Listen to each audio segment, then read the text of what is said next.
Good afternoon, ladies and gentlemen. Let's begin our afternoon workshop. Distinguished Toastmaster Katina Hunter is no stranger to the competition stage. She's a two-time World Championship of Public Speaking finalist who advanced through a field of over 32,000 speakers. In 2016, she was ranked in the top 10 speakers in the world in Washington, D.C., and did it again the very next year in Vancouver, Canada. Her evaluation skills have earned her an impressive title as a returning district evaluation contest champion. Katina has coached speakers from Ohio to Abu Dhabi. She uses her speaking skills every day in her career as a multi-million-dollar producing realtor and team lead.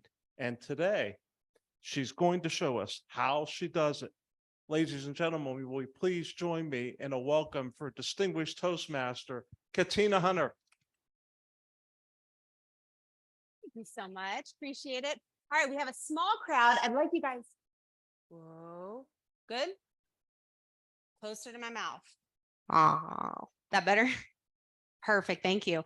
We have a small intimate group. If you guys wouldn't mind coming up a little bit closer, that would be really, really great. Get a seat right up front. You're going to want to hear some of these speakers, and I really hope that what I'm sharing with you today is going to be very, very helpful for you as well. So come on up. Don't be shy.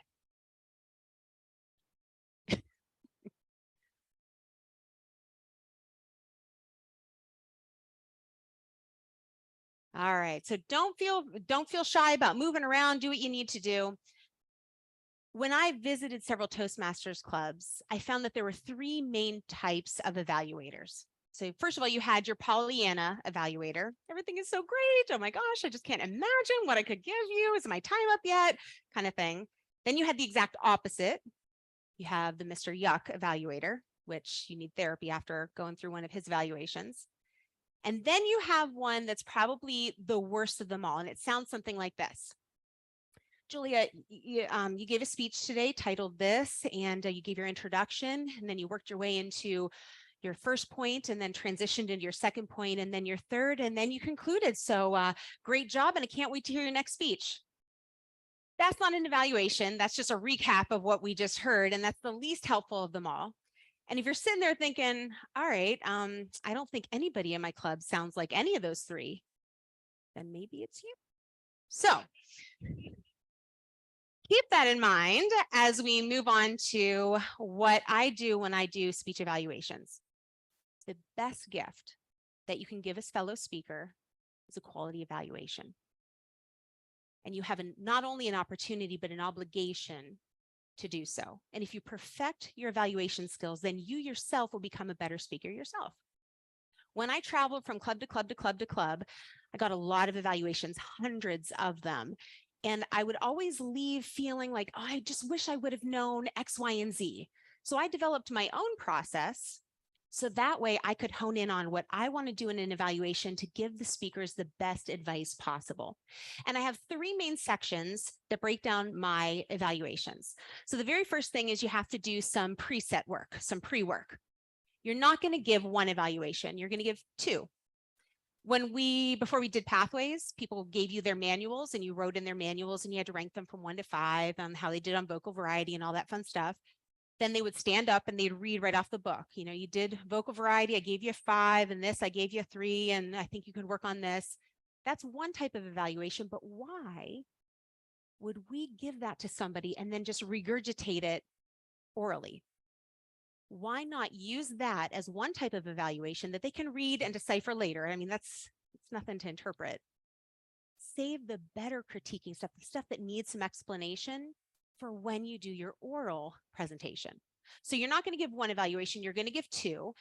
And the way that I write up my evaluations is I start with a piece of paper and I fold it in half. And then I write the name and the speech title at the top. On the left-hand side of the sheet, I put a plus mark. On the right, I put a minus mark. If I like something, it went on the left-hand side. If I didn't like something, it went on the right-hand side. Ta-da! But that really gives you kind of a format and you've done your pre-work so that you can easily make the next step. So the next step is really kind of formulating yourself into this process. The process has two parts. One is for me, One is for the speaker. The part that I do for me is I kind of come up with this little shorthand. So a P with a circle around it means pauses. EC, eye contact. Now stay with me. I know this is complicated stuff. VV, vocal variety. So if I do VV with an up arrow, it means I think they should have taken their voice up. VV with a down arrow, opposite. I do a lot of arrows. I think you should have moved across the stage at this point. Maybe you should move around here. And so I have arrows all over there and I have this little shorthand. That's what I do for me to become more efficient with my note taking. Then what I find really helpful for the speaker is you write down just a phrase. When did that suggestion come into your mind? Write a phrase as to where it was in their speech, because to say, hey, Cameron, I think you needed to build in a couple more pauses in your speech. Where? If I would have thought of that, I would have put them in there. But if I said, hey, right when you say, and I don't need to remember the whole line, right when you say, you know, you're talking about the cat, the different type of cattails, then I think you should bookend that with some pauses. So the shorthand is for me to become more efficient, and the quotes are for the speaker. Shorthand followed by quote, shorthand, quote, shorthand, quote, shorthand, quote. That's my process. Then, and excuse me, I'm so sorry, I'm on new medicine that makes my mouth really dry. Either that or I'm really nervous, you'll never know. So then comes to the presentation part of it. So we have our pre-work. You're going to give 2 evaluations. You're going to fold your piece of paper in half. You have your process where it's shorthand and a quote, shorthand and a quote, shorthand and a quote. Now we're up to our delivery. The delivery, if you guys all heard of the sandwich delivery? Okay. If anybody hasn't, a sandwich is always defined by the middle part. You never say, I'm going to have a wheat sandwich. No, you're going to have a sloppy Joe, you're going to have a turkey sandwich, whatever. So get to the meat. So you have a piece of bread, and that is your Pollyanna part of the evaluation. Hey, Julia, I think you did a lot of things really well, blah, blah, blah, blah, blah, blah, blah. Really quick, one sentence and be done with it. Now you focus on the meat, the cheese, the lettuce, where everybody wants to sink their teeth into. They don't want to eat bread, they want to eat the meat. Then you come and that's where you format your, hey, at this part of your speech, I think you could have done this, at this, da, da, da, da, da. Then at the end, when I separate my piece of paper into 2, I circle one thing in the left-hand column. That one thing is my absolute favorite thing in the whole entire world. And I don't say that at the beginning of the Pollyanna part. I say that to the end. And I always conclude with, but my favorite part was this. So whatever you do, don't change that. So how easy is that to kind of have this script that you're just going to plug and play your notes? So you're going to hear a couple of evaluations from me, and it's going to start the same way. Karen, I think you did a lot of things really well. Ba, ba, ba. All right, Pollyanna stuff done. I think that you can focus on a couple of things to bring your speech from an 8 to a 10. Here's this, this, this with the quotes, quotes, and here in quotes, quotes, quotes. Then as soon as the red light comes on for when I'm evaluating in my club, I give as much as I can till I see that red light, and then I skip right into the conclusion, which is only a sentence. But my favorite part out of everything was that little bit of humor that you had in your introduction. So whatever you do, don't change that. And that's it. So you have your little script and you have your plug and play in that process. Any questions so far? You're all with me? Yes.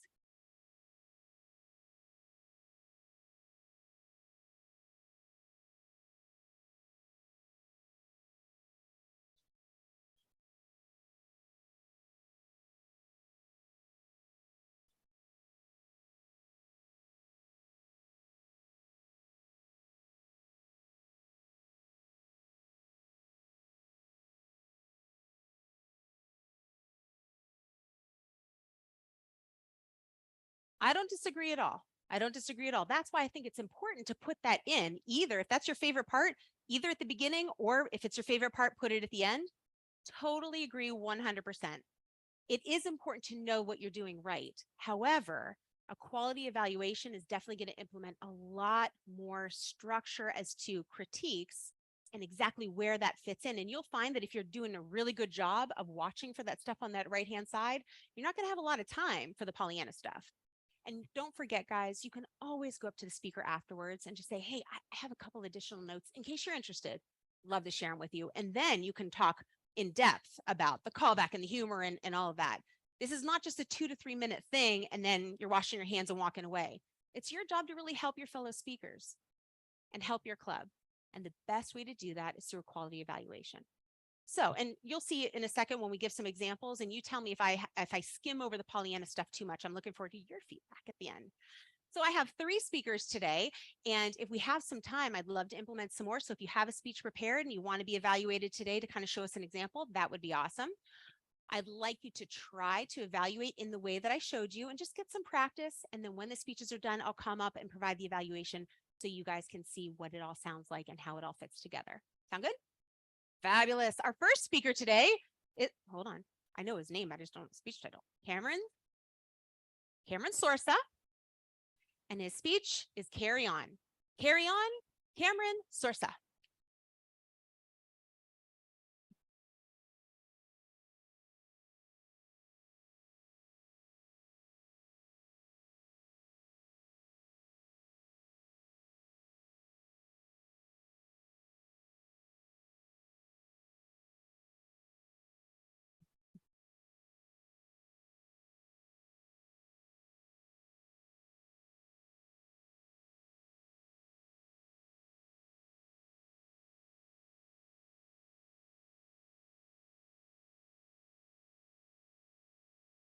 Now, you don't need to use the microphone if you don't want to.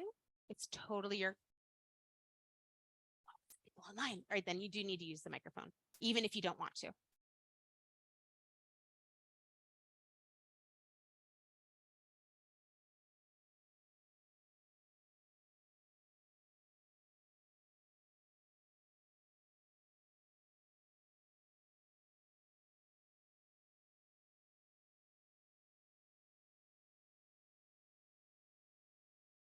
You want to use mine? Are you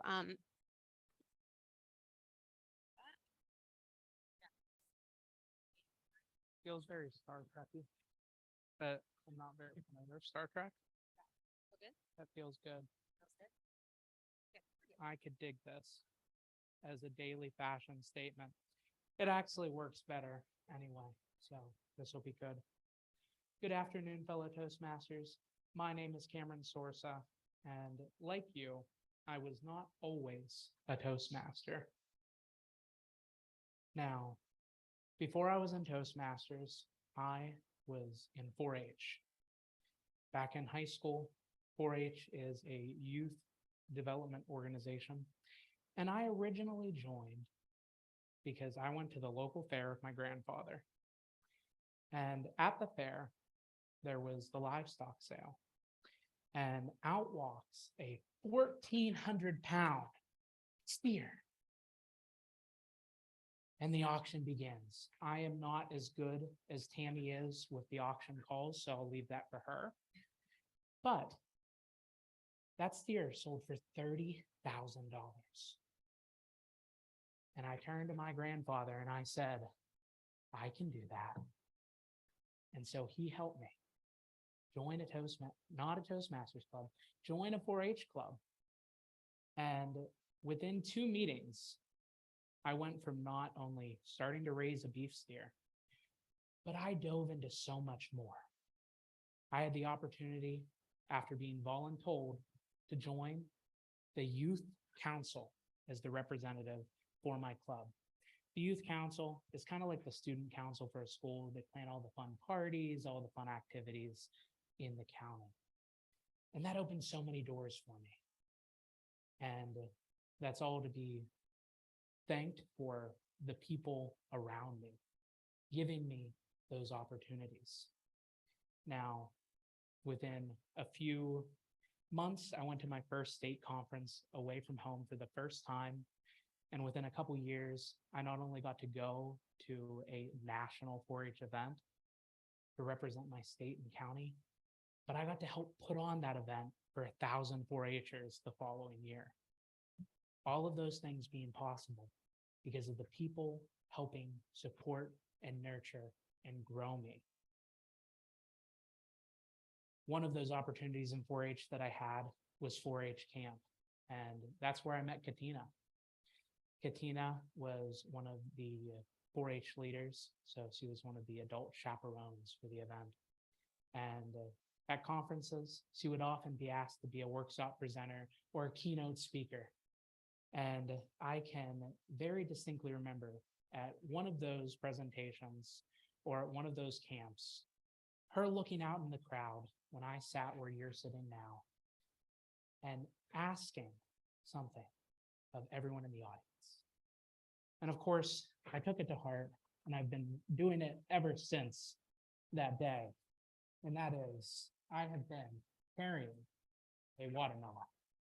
Now, this is the watermelon that I was asked to carry. Now, is this the same exact watermelon? No, I'm not even 100% sure there was a watermelon that day. But this is a metaphor. This is a metaphor for the roles that you take on, the opportunities that you say yes to, and all those things that can become. And of course, this is also a watermelon in the room. It's not just a metaphor. It is a real watermelon. I picked it up today. I even followed the sign suggesting how to pick a good watermelon. So this is a good one. And just think about how much better it can become with the right preparation.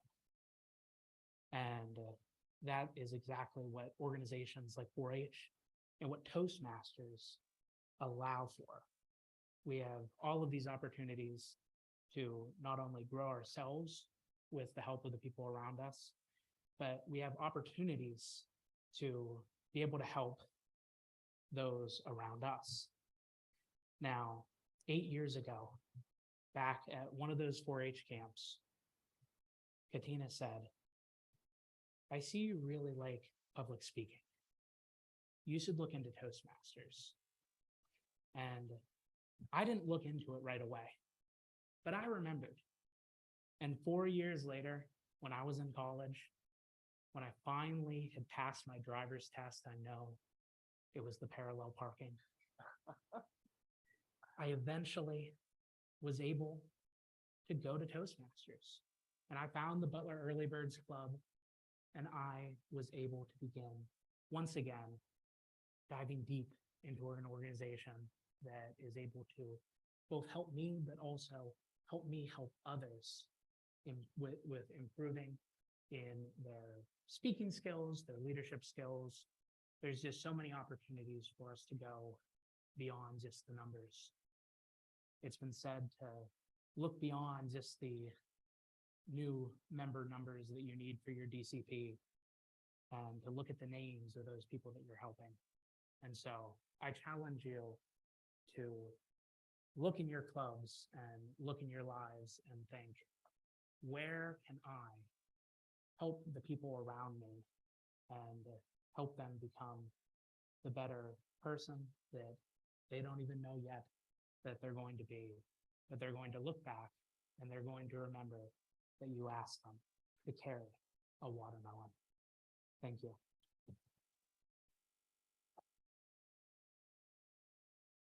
I'll give you your head thing.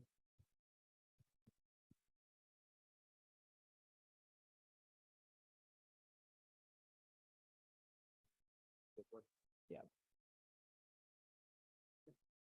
Everybody wants this one.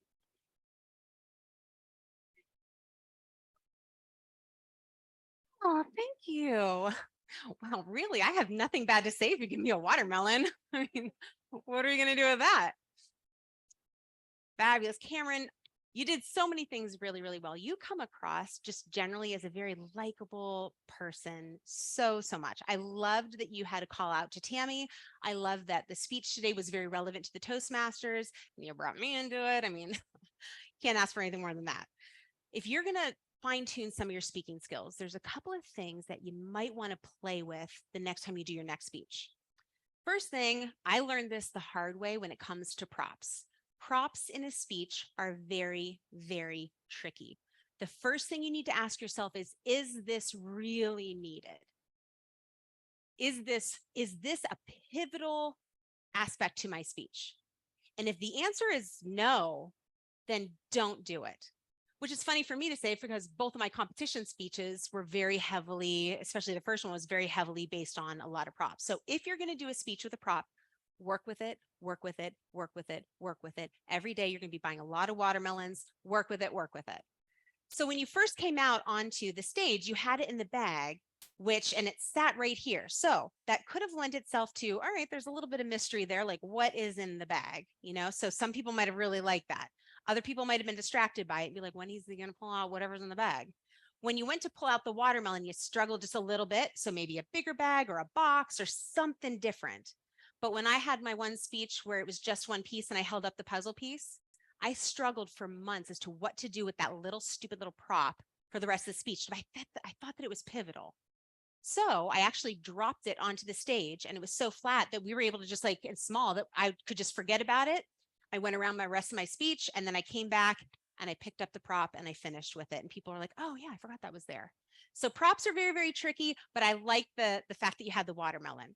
One of the things that you might want to play with, besides having something better to pull it out so it's a little more of a smooth transition, is a little bit of humor, which you built nicely into your speech, is maybe even here, Michael, hold this second and hand it off and then come back and finish up your speech. So, and if you didn't want to use the watermelon, you could mime actually having like a big watermelon as well. So whatever your preference, but I thought that was nicely done. There's a couple of things that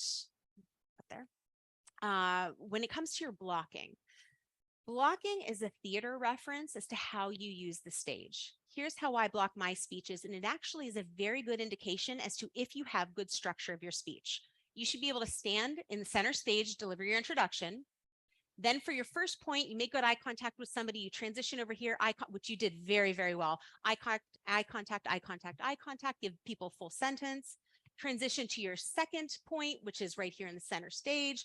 Eye contact, and then finish up your speech with your third point. Let Bob pull me in with his eye contact. I'm talking right to you, nobody else. And then I might talk to you for a little while, nobody else. Eye contact. And then I come back to center stage to deliver my conclusion.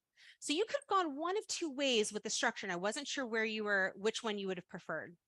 One, you started talking about going to the fair, being a 4-H'er, then you transitioned into Toastmasters, and then you talked about the watermelon.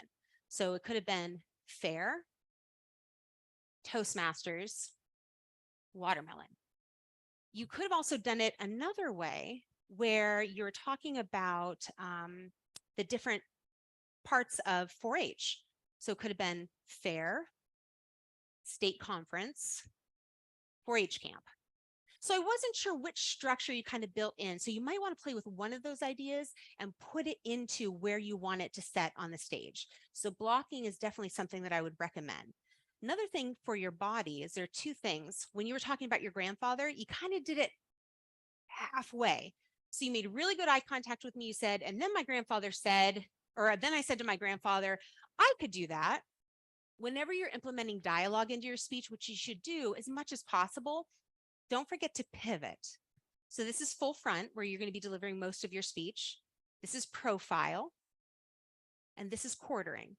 Whenever you're delivering dialogue between people, all you have to do is quarter 90 degrees.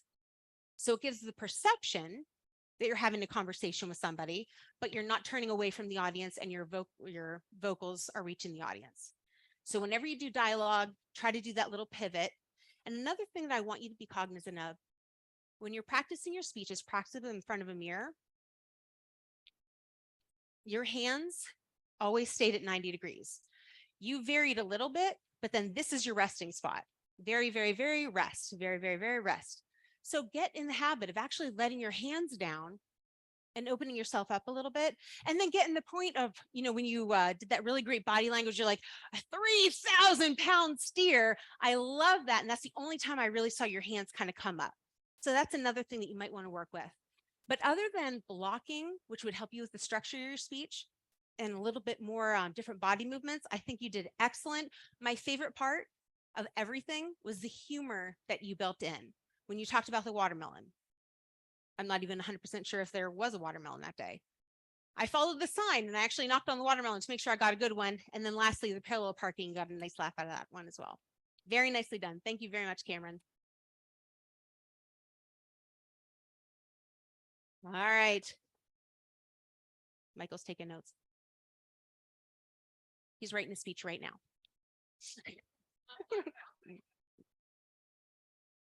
I'll give you this.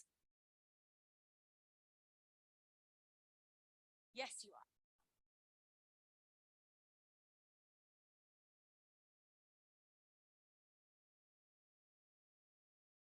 Feels good. Sound check.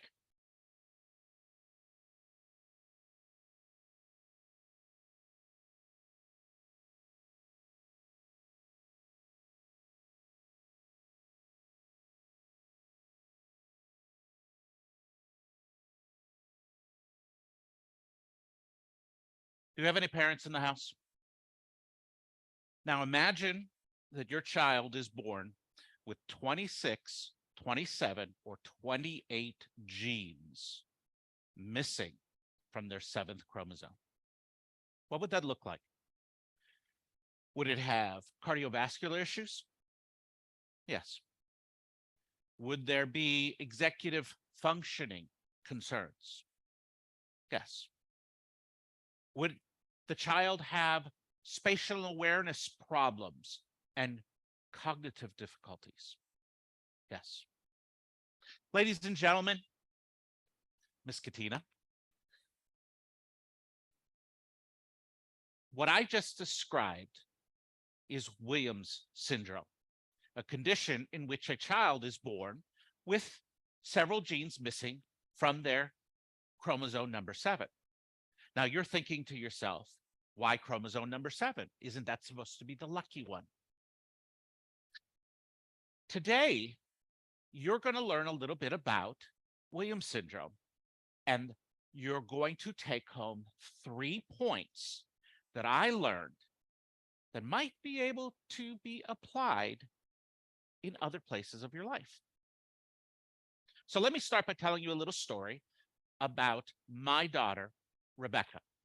She likes to be called Becca. Now, Becca was diagnosed with Williams syndrome when she was 8 years old. And at that time, we started to get some answers from some of the things that she used to do. She's our second child, so we thought we had it all down. And one of the things that we would do with our firsts is we would teach her colors. How do we do that?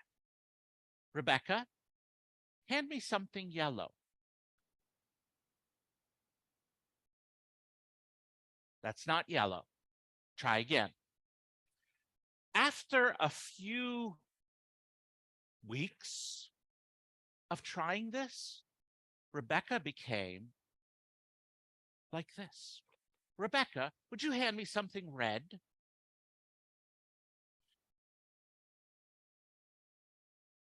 It's interesting the way we all develop our own coping mechanisms.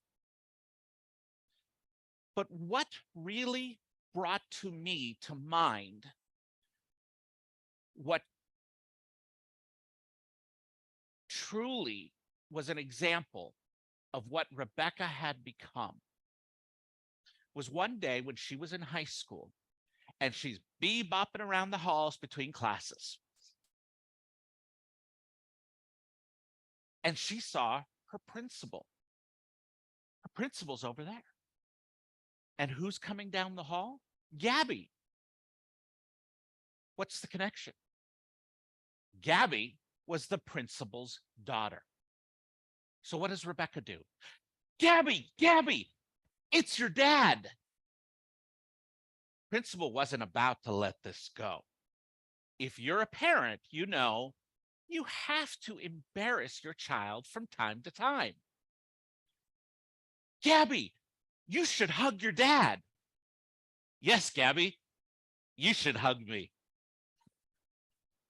Gabby was not very enthusiastic. Come on, Gabby. I always hug my dad when I see him. Yes, Gabby, give your dad a hug. You know what I learned from that story?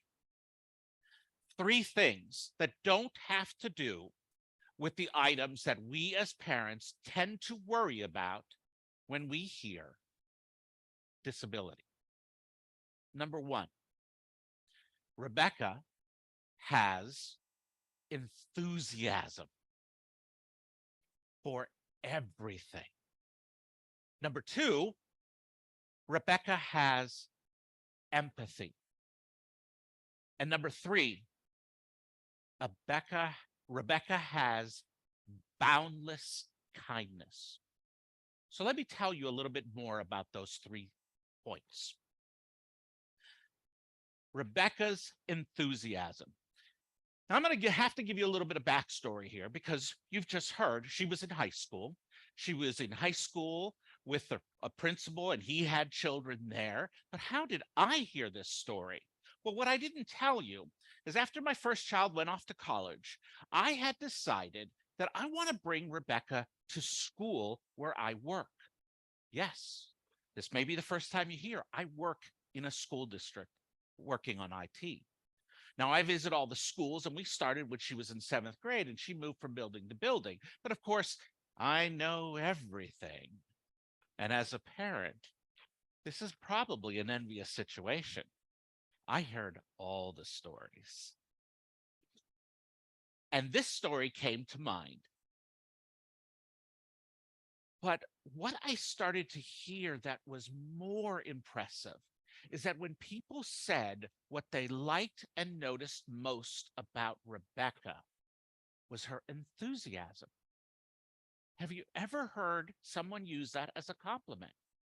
Enthusiasm. That's always the first word that came. Oh my God, Katina, I love that shirt. Where did you get it? Do they have it in my size? Mike, I heard you speak the other day. It was amazing. You're so good. No matter what you were doing, Rebecca would be enthusiastic for you. You didn't need to be excited about what you're doing because she would be excited for you. And eventually, you could not resist. You start feeling that same enthusiasm for whatever she looked at you and got excited about.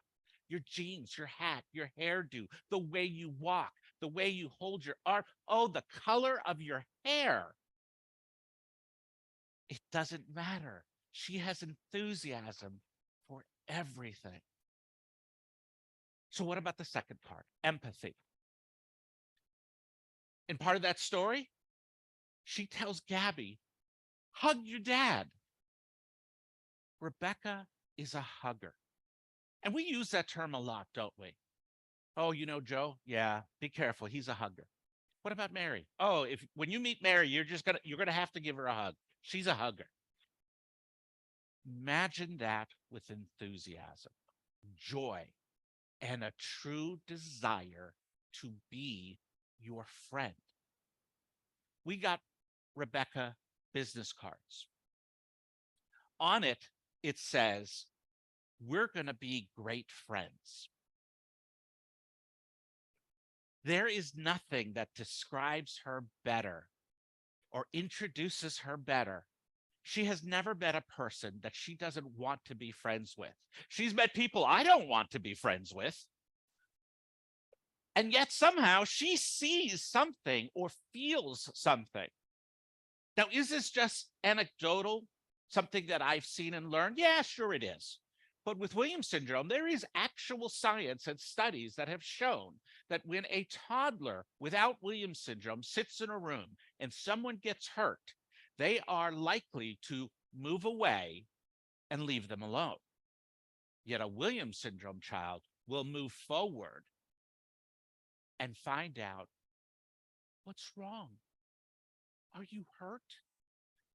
Does that hurt? Can I do anything? That's Rebecca. So what about the third point? Kindness. Rebecca, with her principal, not only told Gabby to hug your dad, but she made a point of saying, hug your dad. I hug my dad whenever I see him. There is so much kindness infused in this young lady. She is willing to give you a compliment. She is willing to speak to you. You know that when she was a child,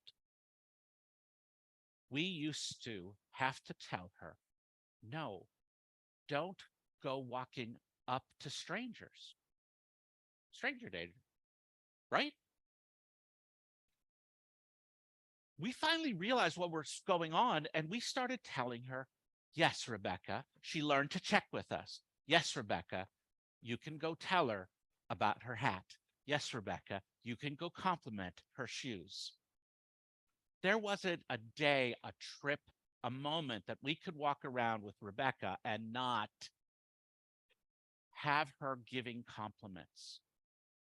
And throughout it, all these 3 points,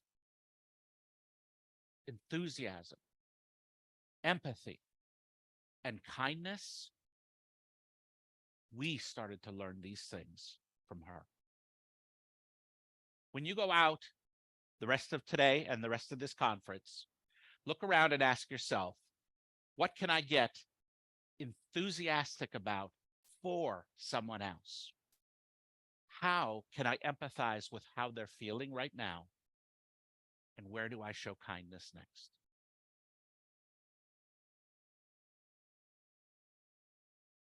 I have no idea what that time was like.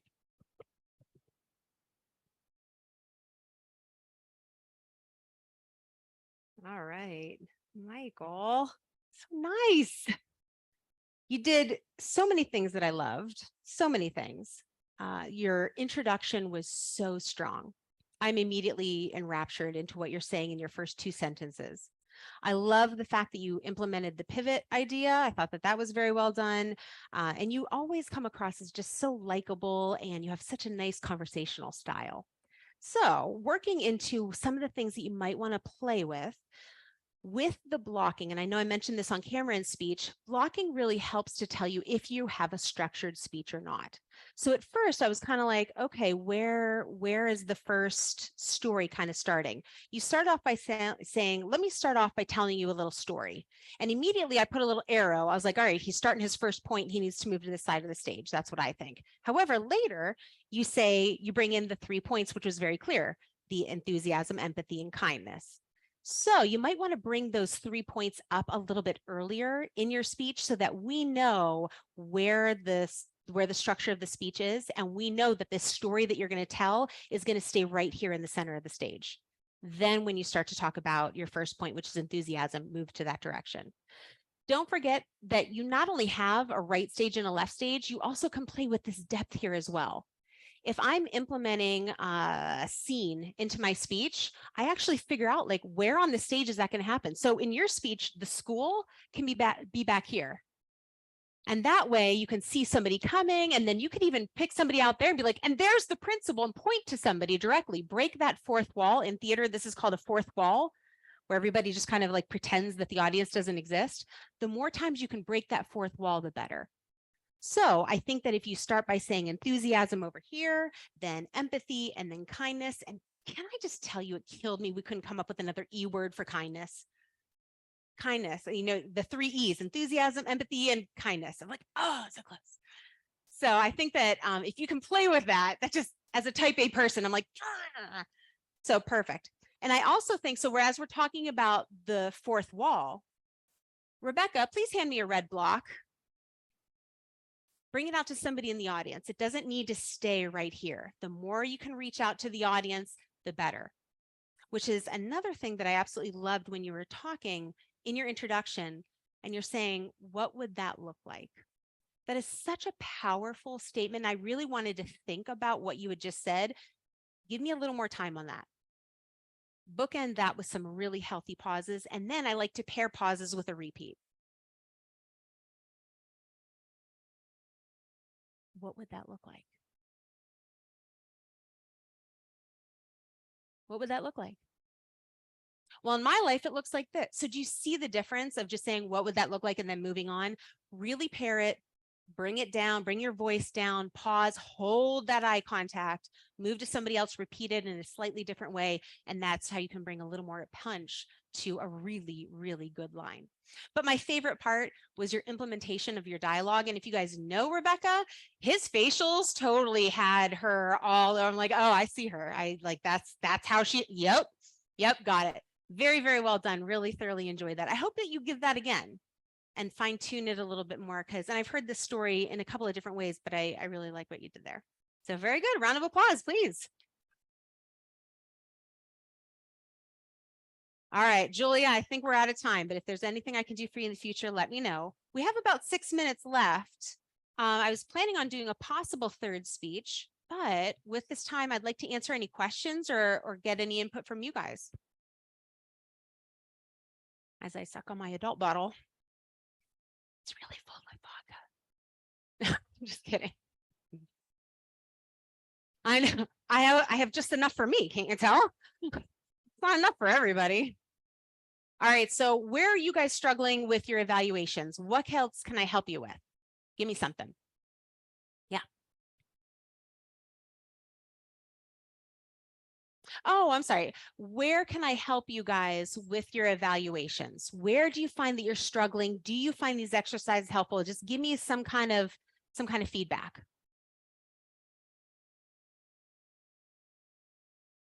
Oh. A lot of people don't realize all the different things that they can actually look for in a speech. And if you notice, I'm really good at focusing on the blocking. It's something that's very important to me. I think it helps with your speech structure. So in almost all of my evaluations, I focus on movement on the stage and pairing that with the words. However, I need to get more comfortable with really looking at other things. There's a whole list on the evaluation in Pathways. There's an evaluation checklist of 20 different things that you should look at when you're talking about an evaluation. Before you give an evaluation, just look at that. Say, you know what? I never comment on their use of words. I never do that. So I'm going to pick out 2 or 3 phrases that I really liked or I really didn't like. And that's going to be something that I'm going to work on myself today in this evaluation. And if pauses is another thing that you don't usually talk about, you can talk about that too. So everybody give me something. What do you typically zone in on when you evaluate? Julia, when you evaluate, what is one thing that you always comment on? Vocal variety. Okay. What about you? All right. So you're a Pollyanna. Got it. I got the mics running now. So if we want to be mic'd, let me know. Perfect. Dana, what do you usually focus on? Both highlights and find at least one focus point for playing around with using your terminology, Katina. Okay, clarify that a little bit more for me. What do you mean? No speech is ever perfect. Okay. No speech is ever perfect. Even if you use Udly, still no speech is ever perfect, because if there was such a thing as a perfect speech, there wouldn't be a need for Toastmasters International. True. So I always try to find one focus point, no matter how good the speech is. Mm-hmm. For a speaker to consider when giving the speech again. And So tell me, when you do your evaluations, yes, what is one thing that you always seem to comment on that you're really good at picking out? how it connected with the audience. Audience connection, very important. That's kind of an intangible thing too, right? Very intangible. So that's very important. So when you do that evaluation, I would encourage you to be like, how can they improve the audience connection? Is it through eye contact? Is it through longer pauses and bringing your voice down? You know, what is it? So we have vocal variety, we have audience connection. Michael, what do you usually focus in on? Pauses and dialogue. Well, that's obvious. Yep. Pauses and dialogue. Excellent. Anybody here? What do you guys usually focus on over here? Eye contact and You're pacing. you're really good at pinpointing when they need to use eye contact. Awesome. Awesome. Anybody else? This is Chris Sokolowski from online, if you can hear me. Hello. Hey, I just wanted to say that when I'm evaluating speeches, I usually talk about people's hand gestures, and I can easily spot people holding their hands right by their side, but I'm never quite sure what to say, where they should put their hands. So I'm struggling with that. Okay. So if you have somebody that always has, like I was focusing on Cameron and he always has kind of like this 90-degree angle, I commented on when he brought his hands up. So you can say something to the effect of another opportunity that you had to do that is maybe when you're looking for this big watermelon or whatever it is. But yeah, you're right. A lot of people hold their hands like this. I would encourage you at some point to do the side drop thing and just find a spot in the speech where that might work for them. Then of course you have your power move, you know, and when would that be a good move to bring your fingers together and get real serious? But yeah, you're absolutely right. Hand movement can be sometimes very, very tricky. But if you can pick out one sentence in their speech of when they could possibly drop their hands and be a little more vulnerable, this is hard to do, to be honest. Try it in your next speech, not to use your hands as much and just drop them to your side. It leaves you very vulnerable. So pick out one phrase that maybe they can let that sit. So does that help? Thank you. Yes, thank you. Okay, sure. Any questions that I can help you guys with? I have 1 minute left. Katina? Yes. Katina, I pick up weak words and weak phrases, and the weakest one would be one you don't even need at all.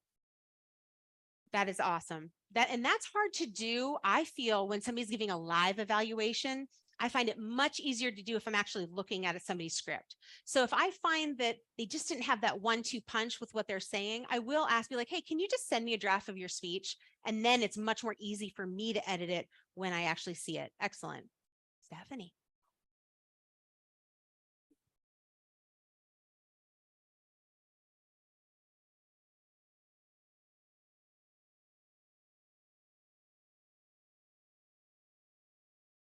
Okay. You have to pick out when they're most useful. I find that the hand gestures that I use, I go like this a lot. If I'm like, so it's kind of like this, and I had to really reel that back on one of my speeches because I don't even know what this is, but I did it all the time and I felt it was useful.